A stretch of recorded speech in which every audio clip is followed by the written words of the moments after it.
বলে, ও আমার বান্দা বান্দিগণেরা, ও আমার ঈমানদারেরা, শুনে রেখে দাও, জেনে রেখে দাও, তোমরা আল্লাহর ভয় করো, আল্লাহর ভয় করো। ভয় করার মতন বেশি বেশি আমার আল্লাহ পাকের ভয় করো। ও মুসলমানেরা, আমার আল্লাহ পাক আল্লাহ তাআলা বলে, বান্দা বান্দিরা, দুনিয়ার মানুষেরা, অতক্ষণ পর্যন্ত তোমরা মরবে না, মরবে না, কবরে আসবে না, যতক্ষণ পর্যন্ত তোমরা খাঁটি মুসলমান ঈমানদার মুমিন না হয়ে মৃত্যুবরণ করে কবরের ভিতরে আসবে না। ও মুসলমানেরা, ও আমার মুরব্বিয়ানা বাজারেরা, আল্লাহর কি ভয় নাই? কবরের কি ভয় নাই? কিয়ামতের ময়দানে কি ভয় হয় না? মরণের জাকান্দানির কি ভয় হয় না? আমার আল্লাহ বলছে, বান্দা তুই অতক্ষণ পর্যন্ত মরবি না যতক্ষণ পর্যন্ত তুই 5 ওয়াক্ত নামাজের আমল না করবি, অতক্ষণ পর্যন্ত মরবি না। হে মুসলমানেরা, যতক্ষণ না ফরজ রোজা সামনে রমজান মাস আসছে, ওই রমজান মাসে রোজা রাখার আমল না করবি, অতক্ষণ পর্যন্ত ও গোপালপুর মুসলমান মায়েরা বোনেরা, অতক্ষণ পর্যন্ত মরবি না। আমার আল্লাহ বলছেন, বান্দা যতক্ষণ পর্যন্ত জলসা মাহফিলে বসে কোরআন হাদিসের কথা না শুনবে, আমল যতক্ষণ না করবে, ঈমান তৈরি যতক্ষণ না করবে, অতক্ষণ পর্যন্ত কবরের ভিতরে প্রবেশ করবি না। ও মুসলমানেরা, শুনে রেখে দেন, জেনে রেখে দেন, ছোট্ট একটা হাদিসের কথা বলছি, সময় কম। আহা, এই শাবান মাসের আগে সবে মিরাজের রজব মাস বিদায় নিয়েছেন। ওই রজব মাসের মধ্যে আমার আল্লাহ পাক আল্লাহ তাআলা আমার আপনার নবীকে স্বয়ং দাওয়াত দিয়ে আমার আল্লাহ পাকের আরশে আজিমে ডেকে নিয়েছেন। আমার আল্লাহ পাকের সঙ্গে আমার নবীজির যখন দিদার শুরু হয়ে গেছেন, কথাবার্তা সামনাসামনি আল্লাহর সঙ্গে আলোচনা হয়, সঙ্গে সঙ্গে আমার নবী জানিয়েছিলেন, ইয়া রব্বুল আলামিন, আল্লাহ আমাকে একটা বার একটু জান্নাত পরিদর্শন করব, বেহেশতটা পরিদর্শন করব, একটু আমাকে একটু সুযোগ করে দেন। আমার আল্লাহ বলে, জিবরাইল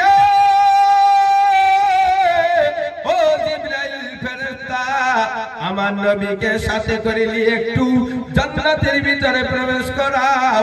সঙ্গে সঙ্গে ভাইরা, আমার বাবাজিরা, হযরতে জিবরাইল ফেরেশতা আমার নবীকে সামনে করে সাথে করে নিয়ে আল্লাহ পাকের বেহেশতে পরিদর্শন করতে গেলেন।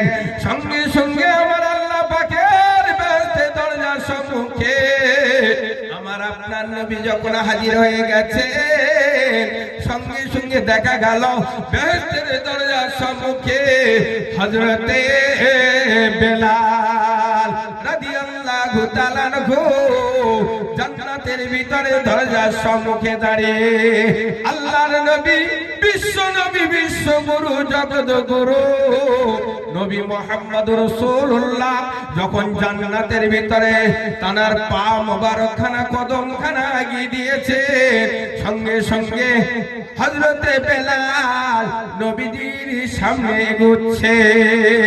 নবীজি যখন বেহেশতের ভিতরে প্রবেশ করলো, বাবা আল্লাহ নবীর সামনে সামনে হযরতে বেলাল বেহেশতের ভিতরে হাঁটতে শুরু করেছে। জোরে বলো, আরে জোরে হবে না? সুবহানাল্লাহ। ভাইরা আমার, আব্বা জানেনা, আল্লাহর নবী ওই সময় হযরতে বেলাল রাদিয়াল্লাহু তাআলা আনহুকে জিজ্ঞাসা করলেন, ও বাবা বেলাল, তুমি দুনিয়ার জমিনে এমন কি আমল করেছো বাবা, যে আমলের ওসিলায় আল্লাহ পাক আল্লাহ তাআলা এত সুন্দর বেহেশতে, এত সুন্দর সম্মান আমার সামনে তোমাকে আমার আল্লাহ দান করেছেন? বেলাল রে, তোমার একটু আমলে মনের কথাটা একটু বলো।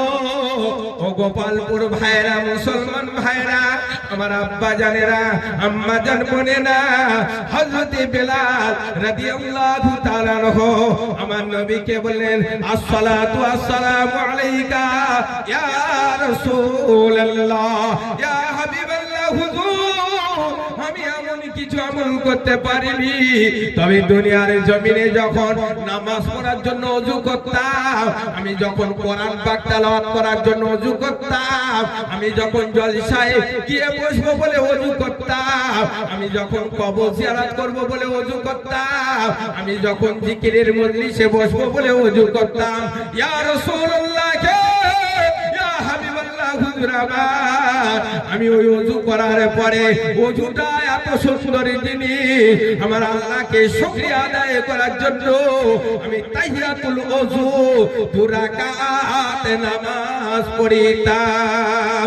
যে নামাজ পড়লে আমার আল্লাহ খুশি হয়, যে নামাজ পড়লে আমার আল্লাহ আমার ঈমানটুকু মজবুত করে তৈরি করে দেন, যে নামাজ পড়লে আমার আল্লাহ জান্নাতের সবচেয়ে উচ্চ সম্মান দান করে।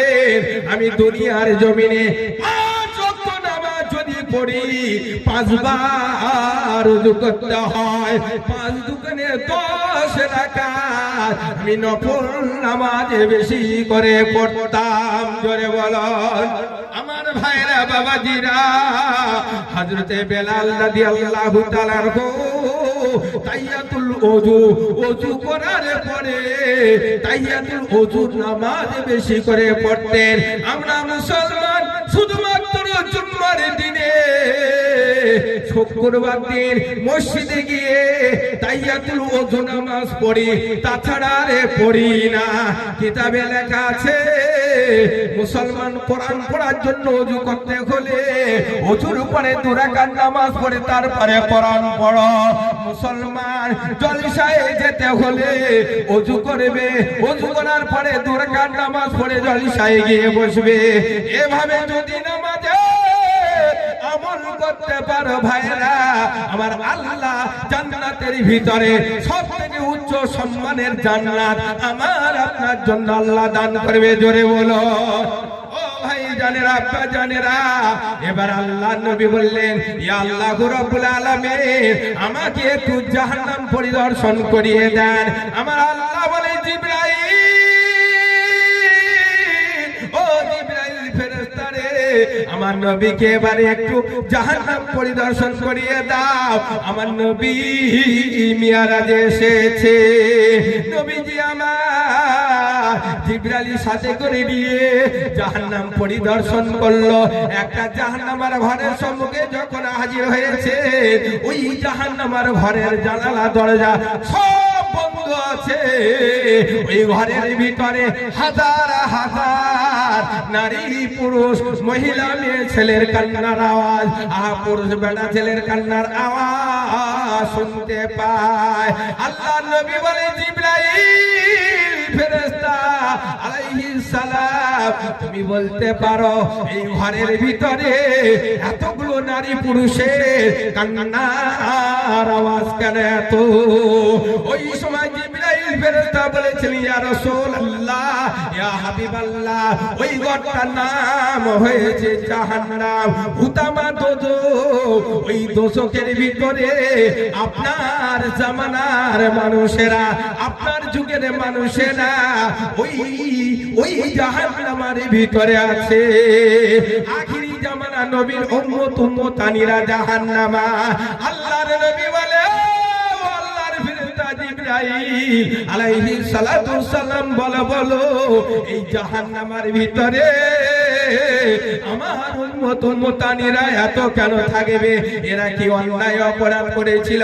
ওই সময় হযরত জিবরাইল ফেরেশতা বলেছিলেন, ইয়া রাসূলুল্লাহ, ইয়া হাবিবাল্লাহ, হুজুর আমার, দুনিয়ার জমিনে গিয়ে ওরা কোরআন হাদিসকে ইজ্জত সম্মান মর্যাদা দিত না, ওরা জলসাকে মর্যাদা সম্মান দিত না। জলসার ময়দান খালি পড়ে থাকবে আর জলসার পাশে বাজার বসবে, বাজারে শুধু নারী পুরুষ আড্ডা মারবে। ইয়া রাসূলুল্লাহ, দুনিয়ার জমিনে গিয়ে কিছু আপনার উম্মতানিরা হিংসা করবে মানুষের দেখে, অহংকারী কথাবার্তা বলবে মানুষের দেখে। ইয়া রাসূলুল্লাহ, দুনিয়ার জমিনে আপনার উম্মতেরা কিছু সুদখোর থাকবে, কিছু মদখোর থাকবে, কিছু জেনাখোর থাকবে, কিছু মানুষের উপরে জুলুম করবে, কিছু মানুষের উপরে অত্যাচার অনাচার করবে। তারাই হবে আপনার উম্মত, ওরাই হবে জাহান্নামায়। বলছে ও আল্লাহর ফেরেশতা জিবরাইল, ওদের কি শাস্তি দেওয়া হচ্ছে? ওদের কেমন শাস্তি বলুন। আল্লাহর ফেরেশতা জিবরাইল আলাইহিস সালাম একটু জাহান্নামের ফেরেশতাকে বলে, ফেরেশতা একটু জাহান্নামের দরজা খুলে দাও, আমার রাসূল একটু জাহান্নামের ভিতরে রাসূলের উম্মতানিরা কিভাবে আযাব পরিবেশন করছে একটু রাসূল নিজে স্বয়ং চোখে দেখো। হযরত জিবরাইল আলাইহিস সালাম ফেরেশতাকে বলল, জাহান্নামের ফেরেশতা দরজা খোলো। রাসূল নিজে দেখছে। আবার বসবে না, আসবে না, একটু রাস্তাঘাটে ঘুরবে, ঘরে বসে থাকবে, একটু সন্ধ্যা রাতে আসবে না। আবার একটু আসো ভাই, আমি তোমাদের ছোট ভাই, পায়ে ধরে বলছে বাবা, আব্বা আমি তোমাদের দুটো পায়ে ধরে বলছি, আমি রফিকুল ইসলাম এসেছি, বাপ একটু আমার আপনার আযাব জাহান্নামটা একটু বাঁচার জন্য আল্লাহর কাছে ফরিয়াদ করব, আসেন বাবা। ভাইরা আমার, বাবাজিরা, আল্লাহর নবী চোখে দেখলেন জাহান্নামের ভিতরে কিছু নারী, কিছু পুরুষের বুকের উপরে একটা পাত্র বসানো আছে, ওই পাত্রের উপরে শুধু আগুন দাউ দাউ করে জ্বলছে। ওই আগুনটা ওই জাহান্নামী মানুষের মাথা থেকে পা পর্যন্ত দাউ দাউ করে সমস্ত জোরে শরীর জ্বলে পুড়ে ছাই হয়ে যায়। আবার ছাইগুলো ফেরেশতারা গড়িয়ে নিয়ে আবার আমার মতো মানুষ তৈরি করে আযাব দেয়। আর কিছু ফেরেশতারা কিছু জাহান্নামের আগুন দিয়ে লাঠি বানিয়ে নিয়েছে, ছড়ি, আগুনে ছড়ি দিয়ে ওই জাহান্নামীদের মাথা দিয়ে পা পর্যন্ত বারবার পেটাচ্ছে, বারবার মারধর শুরু করছে। বলছে একটা জাহান্নামের আগুন দিয়ে ছড়ির বাড়ি একটা মারে।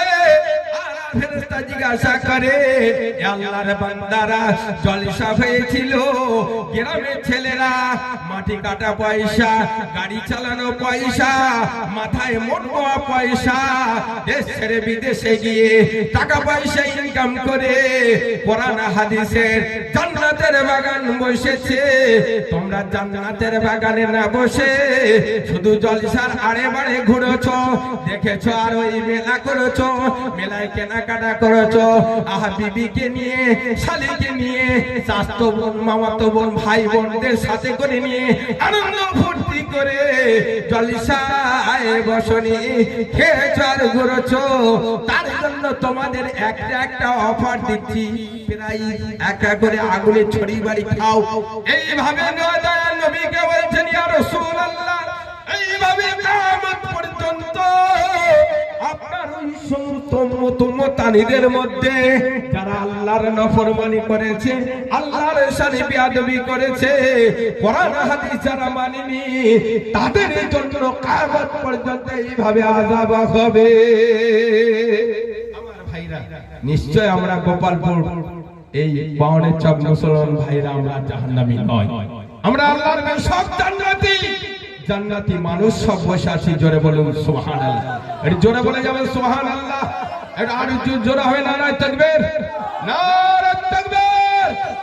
একটু কাছাকাছি এসো না বাবা, আমি তোমাদের ছোট ভাই, ছোট ছেলে হিসেবে এসো না বাবা। এই কি সুন্দর যুবক ভাইরা, এসো, কি সুন্দর গায়ে গায়ে বসে যাচ্ছে না, জলসাটা একটু ভরে নেন, কি সুন্দর, একটু আসেন, আসেন একটু এসো, এই সামনে ফাঁক দিউনি বাবা, একটু গায়ে গায়ে বসো, গায়ে গায়ে বসালা সুন্দর। হ্যাঁ, একটু জোরে হবে না, একটু তাকবীর দাও না, নারায়ে তাকবীর। আল্লাহ, সবাই মিলে একসঙ্গে বলে না, নারায়ে তাকবীর। আমার ভাই জানেরা, আব্বা জানেরা, একটুখানি শুনে যান, জেনে যান। আমার আল্লাহ পাক, আল্লাহ তাআলা কোরআনের মধ্যে বলেছেন, ওমা খালাকাতুল জিন্না ওয়াল ইনসা ইল্লা লিয়াবুদুন। ও ভাই জানেরা, আব্বা জানেরা, আমার আল্লাহ পাক আল্লাহ তাআলা বলেন বান্দা বান্দি, ও দুনিয়ার মেয়ে ছেলে বেটা ছেলেরা, শুনে রেখে দাও, জেনে রেখে দাও, আমার আল্লাহ পাক আল্লাহ তাআলা সারা পৃথিবীর জমিনে আশরাফুল মাখলুকাত করে এই জিন আর ইনসানকে আমার আল্লাহ সর্বশ্রেষ্ঠ করে তৈরি করলেন ইল্লা লিয়াবুদুন, একমাত্র আল্লাহ পাকের গোলামি করার জন্য, আল্লাহ পাকের ইবাদত বন্দি করার জন্য।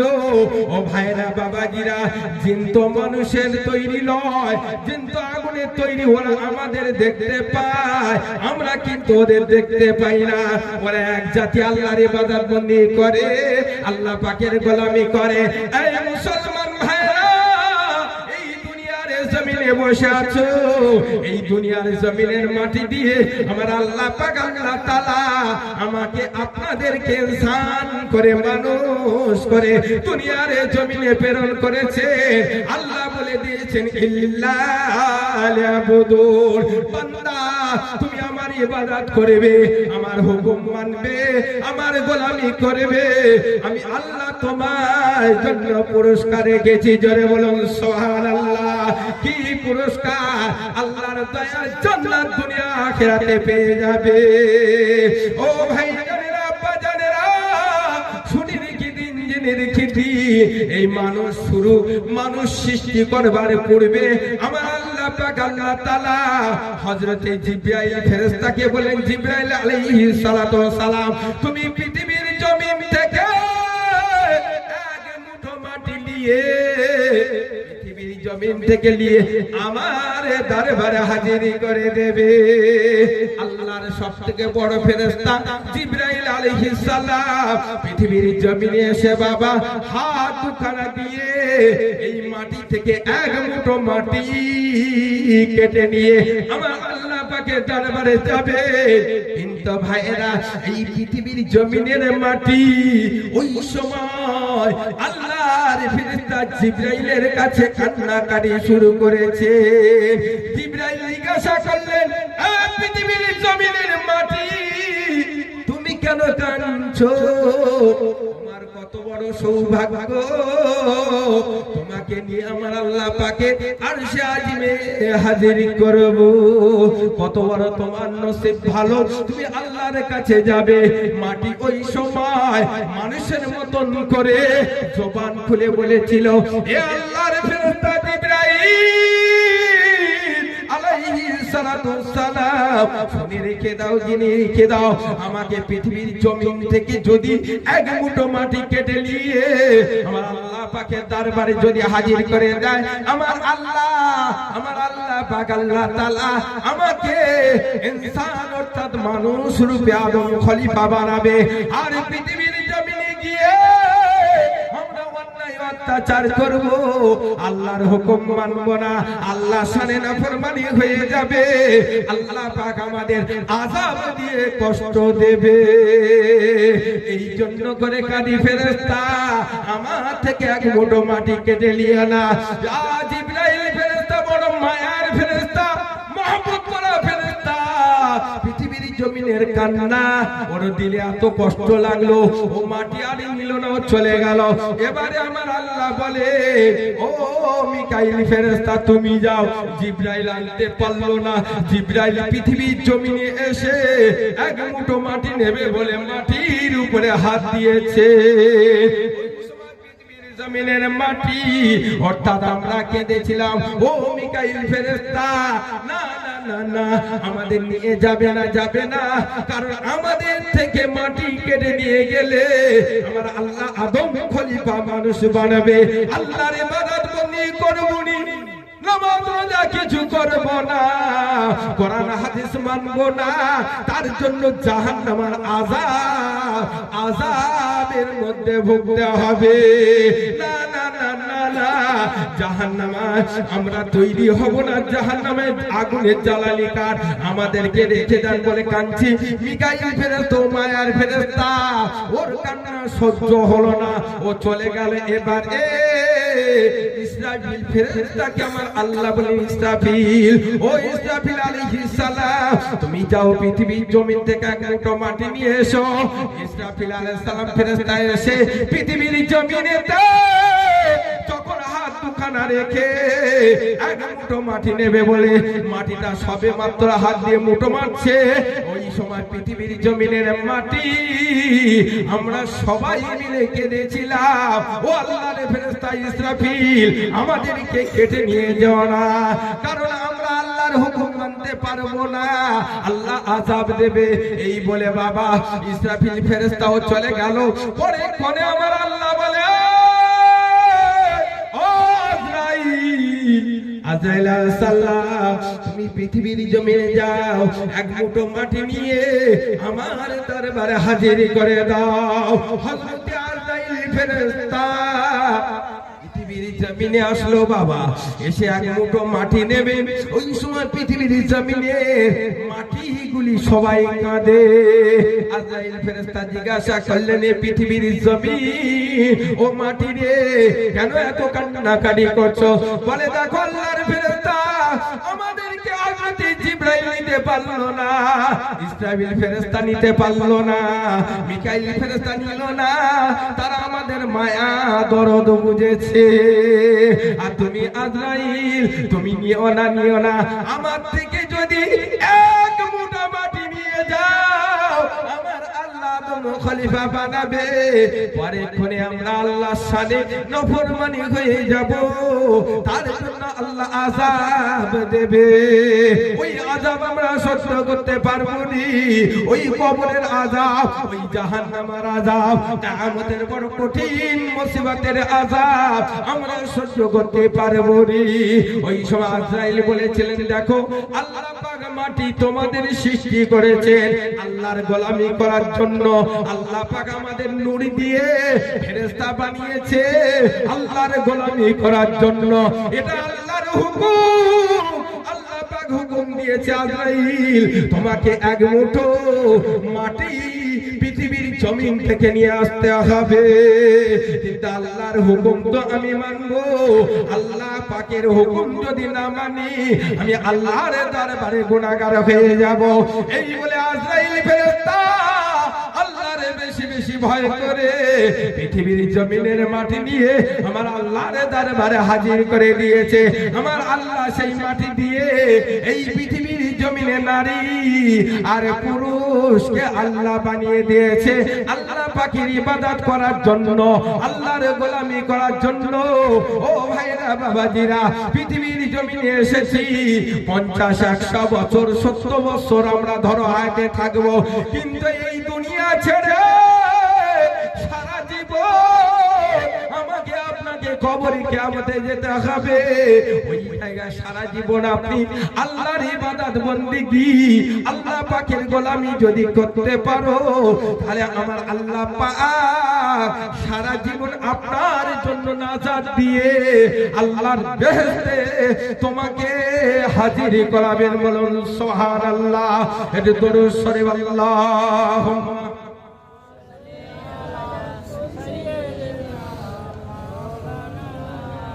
ওয়ালা আলি সাইয়্যিদিনা।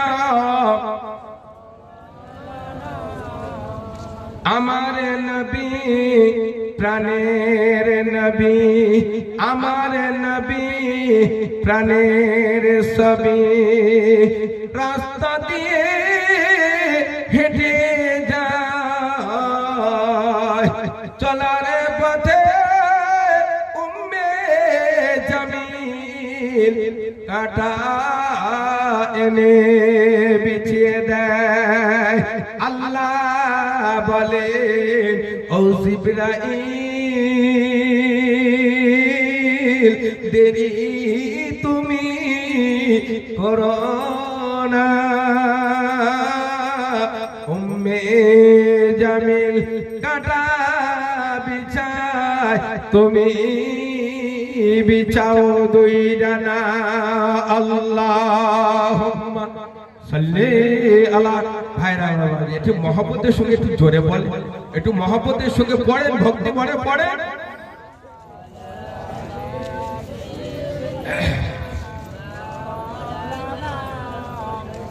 وعلى آل سيدنا مولانا محمد সাল্লাল্লাহু আলাইহি সাল্লাম।